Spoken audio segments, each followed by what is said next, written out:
Well, joining me now to discuss is Mandy Gunasekara, Independent Women's Forum Senior Policy Analyst and a former EPA Chief of Staff. Mandy, thanks for being with us. I want to start with the U-turn. Gas prices have been coming down, but a lot of people are saying that may reverse soon. How concerned are you about that? Well, I'm very concerned because the Biden administration has done nothing to address the actual causes behind high-cost gas.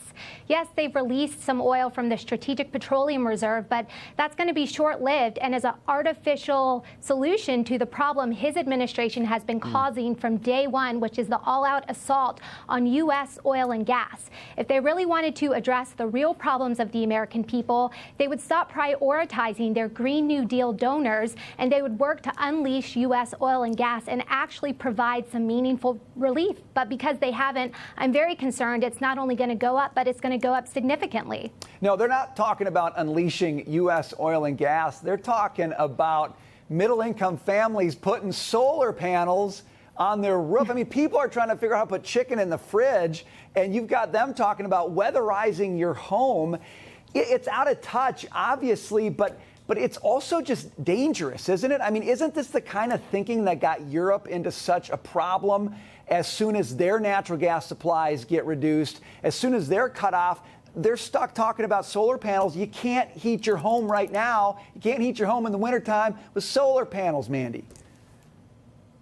That's exactly right. I'm very concerned about what the winter holds. And this is just the Democrat approach to a problem. They expect Americans to spend tens of thousands of dollars when, like you said, they can hardly afford to put groceries in the refrigerator or food on the table. They want you to spend tens of thousands of dollars to realize some future rebate and purported environmental benefit that will not come to fruition. But will come to fruition is people having to choose between heating their homes or putting that food on their table this winter, and I'm very concerned about the state of the energy system and what Americans are going to have to deal with this winter.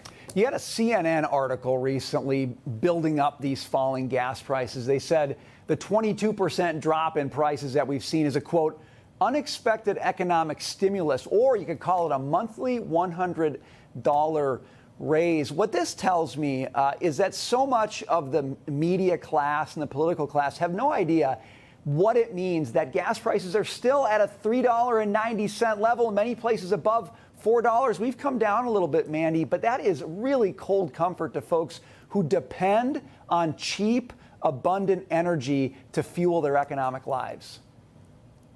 That's exactly right. Gas prices today are still 64% higher than what they were on the day that President Biden walked into the White House. So there's no football to be spiked here. And the fact that CNN is out there trying to turn the real pain the Americans are dealing with as a win, turn it around as a win for the Biden administration, that's just absurd. And the American people and the American voters, they will not buy that come November. Mandy, quickly, what are you most concerned about winter? We're hearing the heating oil problem. We haven't built up those reserves this summer like we normally would. How concerned are you about that? Well, we've seen this. When I worked in the U.S. House of Representatives, we went through a gas shortage, and it really put people's lives and livelihoods on the line in 2012. I'm concerned we're going to see that again in the winter of 2022, and it's all because of the bad policies coming from the Biden administration, where they prioritize their Green New Deal agenda instead of addressing the immediate needs of the American people. Short-term Band-Aids, no long-term solutions. And when there's something long-term, it's putting solar panels on your roof right now. Come on. That is the last thing that struggling people want to hear. Mandy, we got to leave it there. Thanks for being with us. We appreciate it.